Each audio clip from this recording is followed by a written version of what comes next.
O mundo adora narrativas sobre quem começa do absoluto zero. Você já notou? A cultura pop ama o fracassado, o rejeitado, o underdog que não tem nada a perder, que supera o mundo inteiro no final. Naruto nos mostra como um moleque isolado por um trauma que sequer ele tinha culpa conquista o respeito de todos. Black Clover mostra como Asta, um moleque sem uma gota de magia e com um sonho bobo para sua situação, vira inspiração de uma nação. Cyberpunk nos mostra que... Não, espera. Esse é só desgraça mesmo, esquece. Mau exemplo. Enfim, por outro lado, o mundo também ama narrativas sobre o número 10, aqueles que já estão no topo. O anime de Frieren nos mostra como alguém absurdamente forte pode ser assustadoramente frágil justamente pelo tempo e pela imortalidade que lhe dão essa força. Jujutsu Kaisen desconstrói o conceito de força com Gojo, provando que ser o mais forte do mundo não significa que a sua vida é preferível à de um fraco. Ou seja, as obras quase sempre tentam nos mostrar a trajetória heróica de quem saiu do zero ou os fardos escondidos de quem já nasceu no 10. Mas, e o 5? O que acontece com quem está exatamente no meio? Sejamos francos, ninguém liga pro personagem mediano, aquele que não se destaca, sei lá, tipo o Kiba. Quem liga pro Kiba? Ninguém odeia o cara, mas ninguém acorda de manhã pensando, nossa, hoje vou ver a melhor luta do Kiba. Nem a própria obra liga pra ele. Mas o que acontece se justamente esse personagem mediano, o número 5, for o foco absoluto das atenções, nem que seja por um único momento? Hoje nós vamos falar exatamente disso. Vamos falar de Tanaka, de Haikyuu. Antes de entrar no personagem, vale contextualizar. Haikyuu é um anime de vôlei focado no time do Colégio Karasuno, mas que vai muito além do esporte. A obra é uma aula de psicologia sobre relações humanas sob pressão, frustração, a dor de lidar com a genialidade dos outros, a falta de talento e a mediocridade. E uma coisa precisa ficar bem clara, eu não estou usando mediocridade de forma pejorativa, como uma ofensa. Eu estou usando o significado real da palavra, médio, aquilo que não se destaca nem pelo extremamente positivo, nem pelo bizarro de negativo. Basicamente, o esquecível. Todos nós conhecemos gente assim na vida real. Aquele colega de sala ou de trabalho que não é incrivelmente talentoso, mas também não é um inútil. Não é um super-herói, mas também não é um vilão. Ele é tão mediano que chega a ser difícil lembrar o nome dele de primeira. E se a gente encarar a realidade, talvez nós sejamos essa pessoa. Tanaka nos é apresentado como um personagem carismático, parece meio encrenqueiro, mas ao longo da obra ele resolve muito mais problemas do que cria. Ele é titular do time, mas no começo, sendo bem honesto, ele tem mais participações memoráveis com piadas fora de quadra do que grandes jogadas dentro dela. Tanaka joga com a camisa número 5, e ele é um personagem bem simples, em todos os sentidos. O design dele não é memorável, a motivação dele para continuar no clube de vôlei no início foi simples e boba. Ele gostava da ajudante do time. Diferente dos prodígios como Hinato Kageyama, no início da obra Tanaka tem muito mais participações marcantes fora de quadra, fazendo piadas ou acalmando os outros, do que dentro dela. E o primeiro grande diálogo dele prova isso. Em um jogo treino contra o colégio Aoba Josai, o Hinato está com medo de errar e ser substituído. E o Tanaka olha para ele e diz que Hinata só deveria se preocupar em ser substituído quando ele realmente fosse substituído. Até lá, o trabalho dele era confiar em si mesmo e em quem estava do lado dele. Em outras palavras, não adianta nada ficar se lamentando por antecedência. Deixe para sentir a dor se e quando você falhar de verdade. Agora, faça o que precisa ser feito e pronto. Essa resiliência de Tanaka é testada de verdade no primeiro campeonato oficial, novamente contra o Aoba Josai. O time adversário percebe que o Karasuno tem 2 monstros em quadra e identifica que o elo mais fraco da rotação de ataque é o Tanaka. Eles começam a focar todos os saques e jogadas para cima dele. O objetivo não é só pontuar, é destruir o psicológico do Tanaka para fazê-lo jogar ainda pior. Essa é uma estratégia comum no vôlei, procurar o elo fraco do time e focar as jogadas para acabar com o psicológico dele. E eu preciso confessar uma coisa, eu já passei por exatamente isso na vida real. Eu jogava pelo time da escola, e no segundo set de um jogo, o time percebeu que eu estava nervoso e começou a mandar todos os saques na minha direção. Eu errei a primeira recepção, errei a segunda, errei a terceira. E eu devo confessar que é um sentimento horrível, errar de novo e de novo e de novo, sentindo a pressão de falhar, como se todos os olhares da quadra estivessem em você.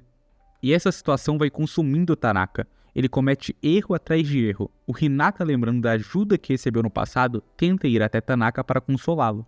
Mas antes de Hinata sequer abrir a boca, ele se culpa, mas não por ter errado o lance. Ele se culpa por ter deixado o erro afetar a mente dele.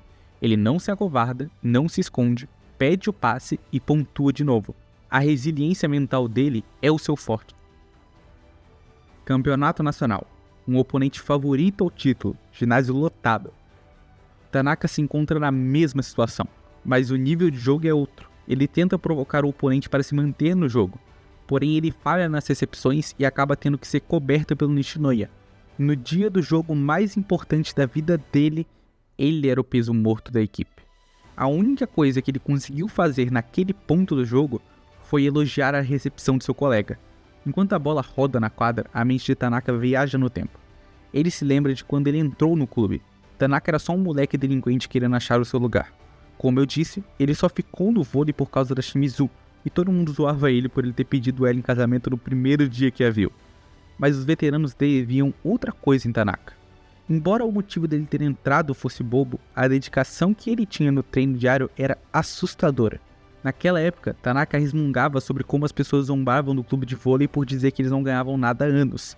Tanaka queria ir pra cima, provar algo, mas o capitão Daichi disse algo. Nós só temos que ganhar. Não é fácil, mas é simples. Apesar das risadas, os olhos dos veteranos diziam tudo, e ali aquele moleque se dispôs a fazer algo muito difícil, porém simples. Com essa lembrança, ele infla o peito, pede o passe e pensa: o que eu fiz hoje? O que eu consegui realizar? Ele salta e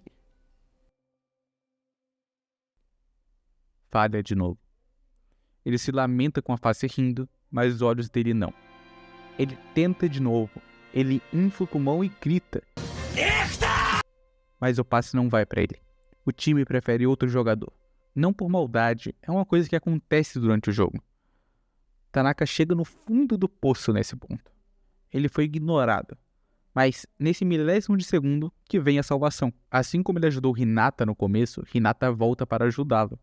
Com essa fagulha de motivação, ele volta para o jogo. E no próximo ataque, ele se prepara. Ele corre e tudo fica em câmera lenta. Nós vamos para dentro dos pensamentos de Tanaka. Ele afirma que quando era criança, ele se achava um tipo de gênio. E que na verdade, até hoje se acha às vezes. Mas ele sabe que não é.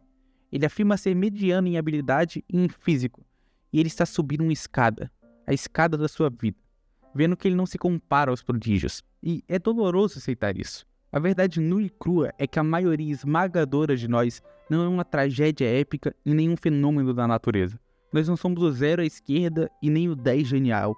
Nós somos apenas comuns.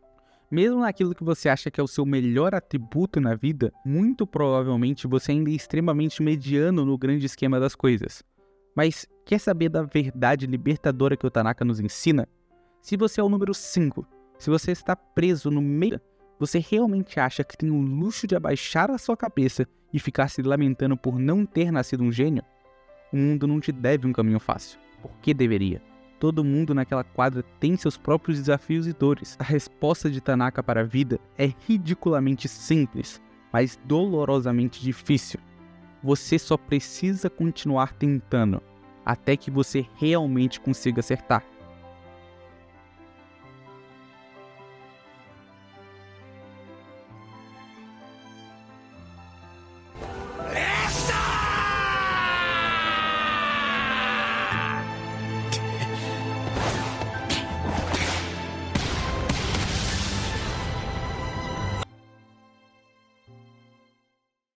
Ele não virou um gênio naquele segundo. Não ganhou superpoderes. Ele apenas acertou a bola que ele tentou acertar a vida inteira. E é isso que um personagem simples nos ensina. A maioria dos grandes problemas da vida não são resolvidos com epifanias mágicas. São resolvidos com soluções simples, mas que exigem um esforço dolorosamente difícil. Então preste atenção no que eu vou te falar agora. Você pode ser mediano em absolutamente cada aspecto da sua vida. No seu trabalho, nos seus estudos, na sua aparência, no seu esporte, no seu lazer. Apenas não seja mediano em não desistir. Ou melhor, seja extraordinário em pedir mais um passe, mesmo depois de tomar 40 bloqueios na cara. Seja tão absurdamente chato e insistente com seus objetivos que não tenha nenhuma outra opção para a realidade a não ser te recompensar. Como Tanaka disse, deixe a dor para sofrer só se der errado. Agora você apenas tem que fazer o que precisa ser feito. A única diferença entre o medíocre que desaparece no esquecimento e o medíocre que se torna extraordinário é uma escolha simples e dolorosa. Então, apenas continue.